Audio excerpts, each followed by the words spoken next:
We have no government armed in power, capable of contending with human passions unbridled by morality and religion. Our Constitution was made only for a moral and religious people. It is wholly inadequate for the government of any other. John Adams. What we have shared during these presentations has really been about the call to action for each of us who say that we love this country and want to see it restored to the nation it was intended to be. It's a call to obtain historical knowledge about the founding of this nation and those who developed the foundational documents. It is a call to evaluate with wisdom where we are going with this nation. It is a call to participate within the process laid out for us by the Founding Fathers. It is a call to persevere in spite of what looks impossible at this moment in history. We discovered that the Founding Fathers believed it is impossible to have and maintain liberty, limited representative government, or true justice without citizens who possess core values that include moral virtue and personal responsibility, and who have a personal knowledge of their Creator, the author of true freedom, virtue, and justice. We discovered that they believed personal responsibility alone is not enough, that it must be in conjunction with a true dependence upon God. If this dependence is not acknowledged, there is no accountability, and personal indulgence, deception, and godlessness becomes the order of the day. We then become easily swayed like a rudderless ship. For the large majority, this is what they believed, and the rudder that steered them in their daily lives, and as the leaders designing and developing a new nation. The harsh truth and reality is that we have become much less knowledgeable and educated, and much less moral, a tainted people, far from the reality of our Founding Fathers' condition. So we ask the question, what is the point of all this? And why are we doing this anyway? The driving force behind the Founding Fathers' motivation to establish a new nation was their relationship with God and the desire He put in their hearts to create an atmosphere of freedom and liberty, where all men, should they so choose, walk in not only religious freedom, but in all manner of freedom related to life. If we are doing this for the same reasons the Founding Fathers engaged in this battle, then we are not wasting our time, nor will our efforts be futile. The two main issues that compelled the founders to separate from Great Britain were religious freedom and slavery. They had a great understanding that God is not a means to an end. He was, in fact, the end himself. They had, out of their deep respect, reverence, and love for God, they chose to honor, serve, and obey Him in all areas of life. It was what prompted and sustained them in their relentless pursuit of religious freedom and God-given liberty. The core values and principles of the Founding Fathers, which directed all of their decisions in their personal and civic lives, and based upon Scripture, were the dignity of all human life, traditional monogamous marriage between a man and a woman, a strong national work ethic, a God-centered education, obedience to God that leads to individual as well as national blessings known as the Abrahamic Covenant, and personal integrity and virtuous character, common decency, and personal accountability to God. Personal and corporate sacrifice was critical for the advancement of that freedom, as was civic duty and public virtue, which focused on the well-being of all. American individualism and independence to our founders meant esteeming personal relationships while depending on God, not the government to provide. Now, we are often independent to the point of being isolationists, and the government, not God, is who many look to care and provide for them. I have been to Pakistan 3 times in my life, and I have noticed I wasn't too much into what the government, the control of government, and what a tyrannical government would look like it one of the first times I went there. But as I went more and more often, especially towards the end, I realized just how incredibly oppressive a tyrannical government like Islam could be. And I don't care what you call it, whether it has a name, whether it's Marxism, Leninism, or Islam. whatever, it is still very tyrannical. And the thing that I noticed was just how incredibly dependent the people are upon the government for everything, but also how that tyranny is used against specific groups of people, such as Christians in Pakistan. The Christians in Pakistan live in villages. They're intermingled with Muslims, but for the most part, they're isolated. It's an apartheid system that the government has set up so that they can, in fact, control those people's lives even more so.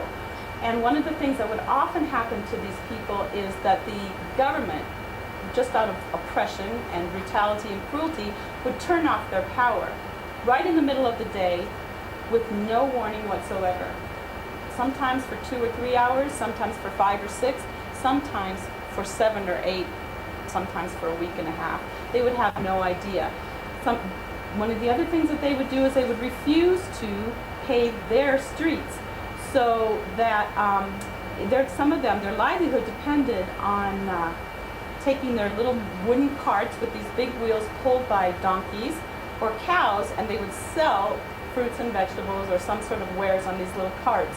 Well, whenever it rained and the street got incredibly muddy, they weren't even able to take their carts and their wares out into the street and travel in these kind of conditions, which was very, very intentional on the part of the government as a means of oppressing them and keeping them in bondage and under control. And I only interject that because we know, while we're not Pakistan, we know that unless things change, we are headed for that kind of oppression and bondage.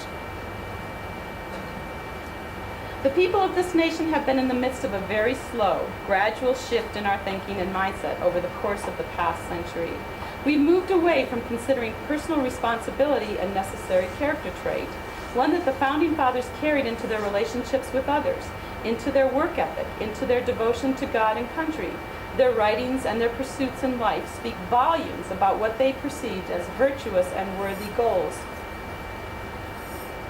The difference in thinking and mindset from those of our Founding Fathers to those prevalent today are a dramatic departure from their basic tenets.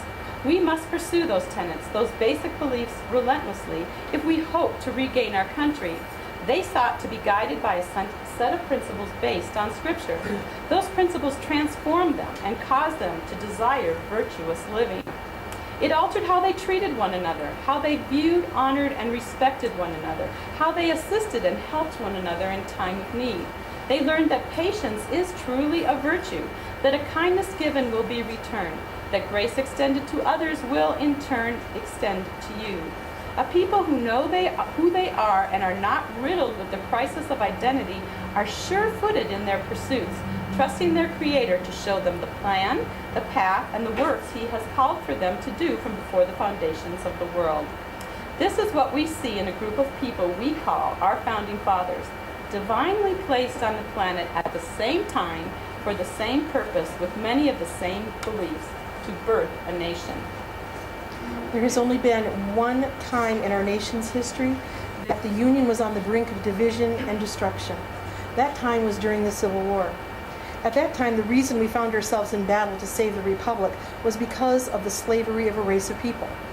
But now we face another such crisis. This time, we find ourselves fighting to save the Republic from a different form of slavery.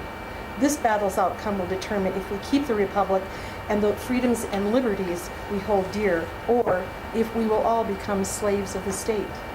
The pendulum of liberty and freedom requires us to self-regulate, with our consciences clearly intact, enabling us to make right choices in life.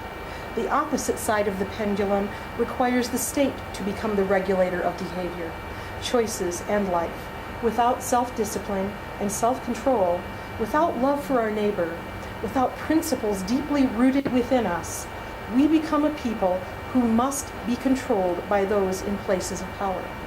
Therein lays the crux of our current situation.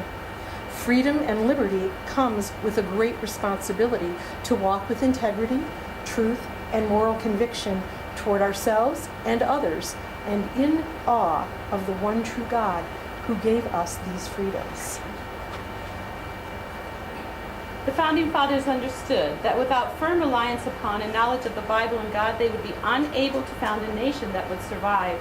They understood that man, left to his own devices, becomes vulnerable to deception, and they didn't want to fall prey to that. George Washington, in reviewing and making additions to his farewell address, said this: "Ambitious men serve to organize faction, to give it an artificial and extraordinary force, to make the public administration the mirror of the ill-concerted and incongruous projects of faction, rather than of consistent and wholesome plans." He continued, cunning, ambitious, and unprincipled men will be enabled to subvert the power of the people and to usurp for themselves the reign of government, destroying afterwards the very engines which have lifted them to unjust dominion. It's as if Washington had a window into the future, because he described exactly what we now have in government: ambitious, cunning, unprincipled people who are subverting the power of the people, usurping the reins of the government, and destroying the very engines which brought them into the position they now hold. And that brought us to the definition of deception, which included causing someone to believe as true something that is false, or to mislead or lie. In Washington's quote, he used the word cunning, which is a synonym of deceit. And in the context of his quote, the word ambitious takes on a negative connotation of seeking after a high position or great power. As a result of uncovering the lies and deception of a cunning enemy, we discovered that every area of our culture and life has been deliberately undermined, sabotaged, or taken over by those who had planned America's failures decades ago.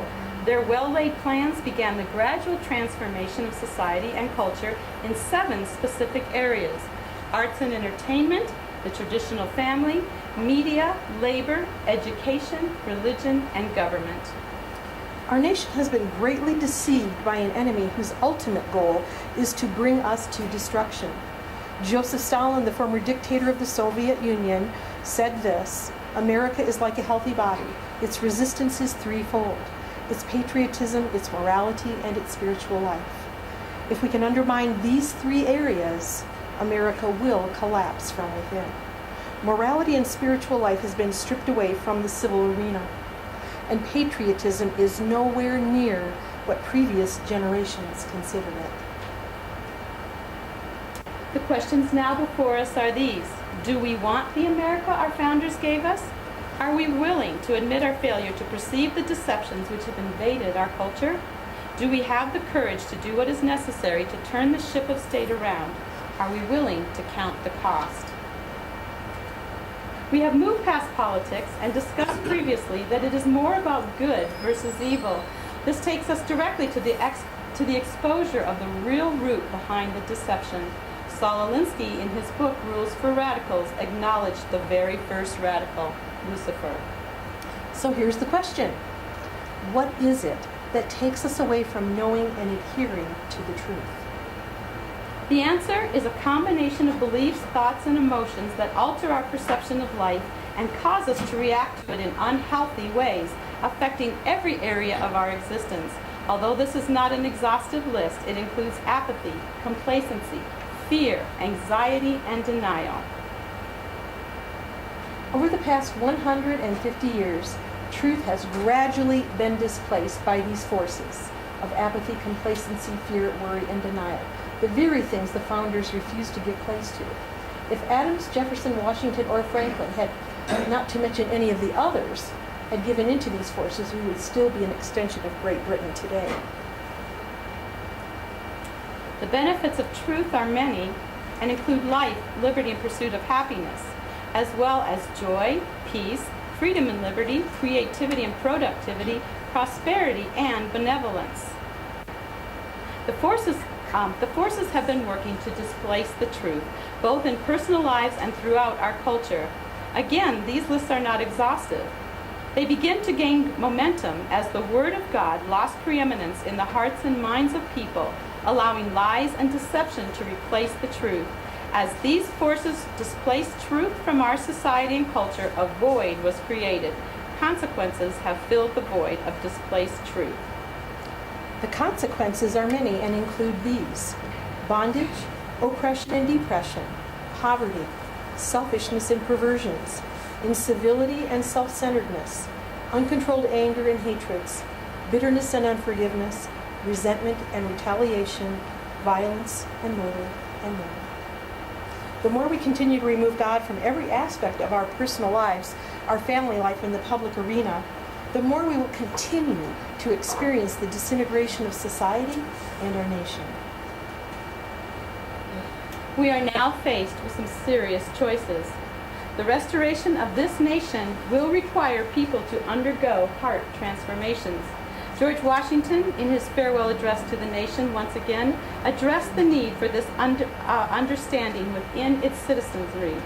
He said, of all the disposition and habits which lead to political prosperity, religion and morality are indispensable supports, and reason and experience both forbid us to expect that national morality can prevail in the exclusion of religious principle.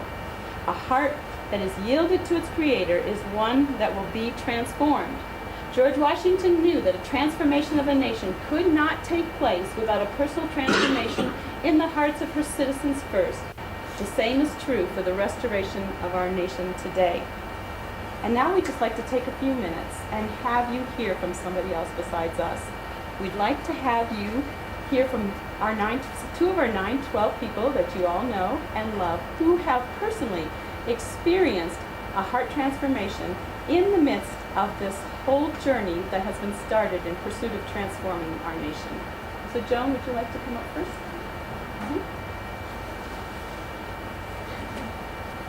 3 years ago, or 3 years old, America was my religion, and I knew that there were America's values and that there were God values and that they intersected somewhere, but I didn't realize that America is God's country until October last year, and that's when I became Christian. And I was always concerned when I would come here and I would hear people talk about God, because I knew 912ers, some are atheists, some are Christians, some are, they're all different types of people, just unbelievers. And so I was always a little concerned about that. But as I've gone on, I realized that the immorality is taking us backwards. And without taking hold of that, of the morality, of God's morality, we're not going to save this country. And this is God's country. He did start it. And it's been a journey from an unbeliever to a believer. Nobody cramming it down my throat, just revelation coming to me from seeing what's going on in the country. And so that's my heart transformation. And I hope that it helps save the country.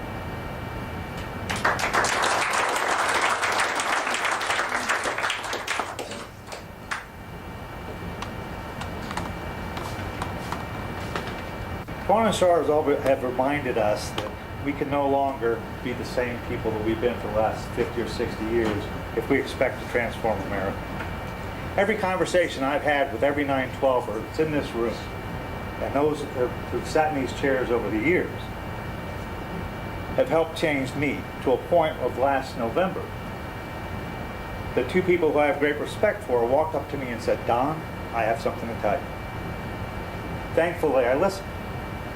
If it had not been for all these people in this room today, I would have ignored them. If they had not been who they are, their words would have passed me by. What they told me was essentially that everything I knew was wrong, that I had no power to change anything, that I was operating in fear, but if I was willing to surrender and honestly change what I had been for the last 50 years, that I'd have the strength and I'd have the power to facilitate lasting change. They were right. That power isn't in me. I found that power in God. We must all change, and the challenges that face us for our personal lives and your personal evolution may be different than mine. But change in all of us must occur. I don't know where 912 is going to be next year. I don't know what my place in it will be. I've been struggling with that question for a while. But as we must change, our organization must change. For if we do, we will be uniquely placed to participate in the restoration of America.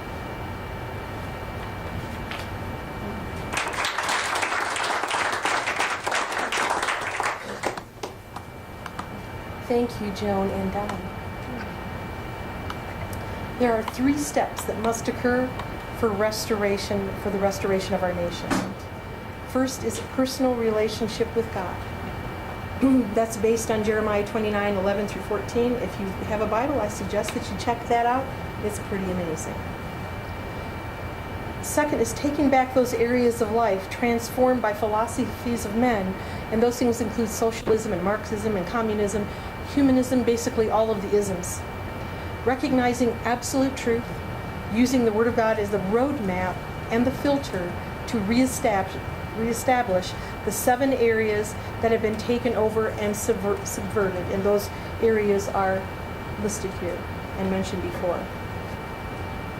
And finally, the third Great Awakening in America needs to come forth. And I'm going to briefly explain, just give a little bit of a synopsis here, really not much detail, but there were 2 other Great Awakenings in America. The first one occurred just prior to the Revolutionary War and prepared those people for the war and the struggle and the turmoil that was to come. The second Great Awakening occurred prior to the Civil War and prepared those people for the struggle and the turmoil and the war that was to come. There is now, and it is in fact happening as we speak, the third Great Awakening is beginning. And we must be prepared as those people that have come before us for the struggle and the turmoil and, in fact, the kind of war that is coming to this nation. Whether it be spiritual or some other way, I honestly can't give you that answer. But what I do know is it is coming.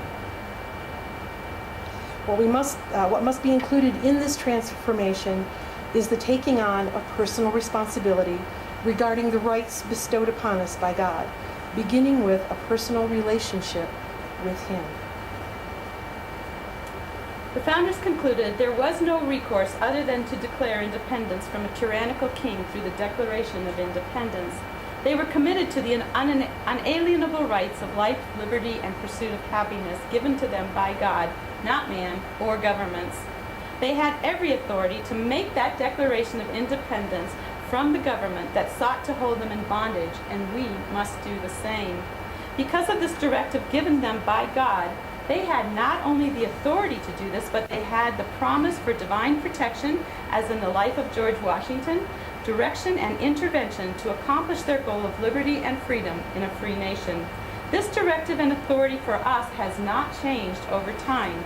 If we are willing to humbly submit to the plans and purposes of God for ourselves and this nation, we must be willing to do that in order for that change to take place, and we cannot stress that enough, that it is impossible for this nation to change unless we are willing to humbly submit to the plans and purposes of God for ourselves and for this nation. This then begs the question, what are we willing to commit to, and what price are we willing to pay? We give lip service to the Founding Fathers and what they committed to, but now the time has come to ask ourselves the very question that they no doubt wrestled with.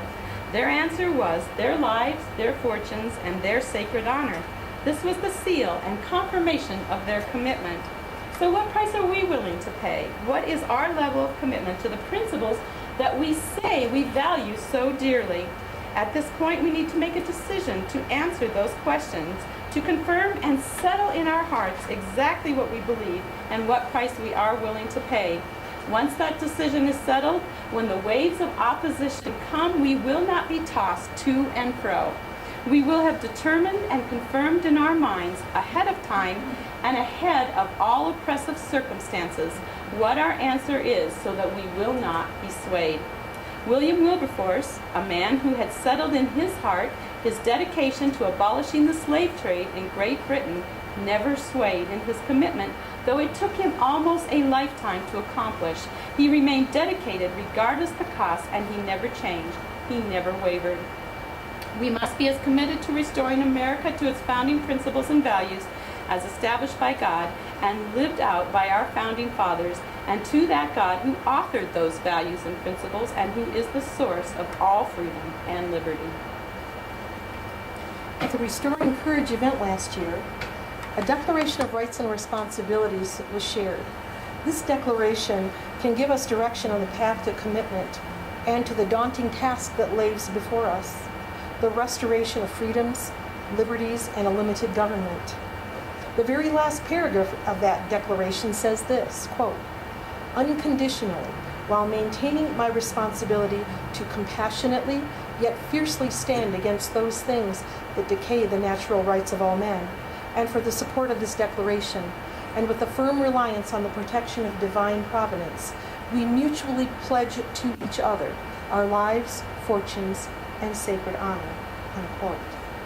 It is our hope and our earnest prayer that these presentations have brought us all to a place of understanding, wisdom, and revelation of the truth, that we would all honestly desire to be changed by a personal relationship with the one true God, and begin the process of restoration in this nation, through renewal and transformation in our own lives first, our commitment to guiding principles and values lived out through the sacrifices of our founding fathers, and finally, that we would awaken and realize there is a bigger picture and plan set in place for all humanity. It's why we were called a shining city on a hill and a beacon of light for the huddled masses. There is so much more to this story and this great experiment called America. These questions that we've discussed and brought to light must be answered by each and every one of us. And our answers will chart the course for our nation's future. If we believe our founding documents that life, liberty, and the pursuit of happiness are intenable rights given to us by our Creator, then we must choose to be changed by the living God from the inside out and agree with what He says about us. Anything less than this leaves us with man and his human nature making the same mistakes again, something we can no longer afford. These are the crossroads we now find ourselves at. We can allow the lies and deceptions to continue to steer us down the road and path of self-destruction we've been walking as a nation this past 100 years, or we can humble ourselves before the living God and ask for His direction and guidance. Proverbs 14 and verse 12 proves this, and it says, "There is a way that seems right to a man, but its end is the way of death." In other words, we may think we know what's right for us and for our country, but God says, without Him, His wisdom and direction, it will lead to destruction. We've been experiencing that destruction for decades, but especially the last 40 or 50 years. And so, with that, our charge is this. We have a call to take back this nation, to take back this country, and to take back this government according to God's plan and purposes, if we surrender ourselves to the one true and living God and become the people that He called and created us to be. Thank you.